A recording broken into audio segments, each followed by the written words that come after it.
But what I really want is a list of combined frames, where each item in the list is a list of every turtle's action for that point in the animation. The zip function is almost exactly what is required. It does what I need, except that its output is truncated to the length of the shortest subsequence.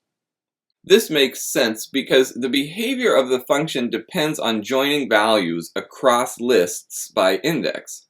So once one list runs out, it's not obvious how it would continue. The zip longest function, however, is exactly what's needed. And to make it work, you have to give it a value to pad out shorter sequences with. And here I've used none, which is my no-op command. And that's it.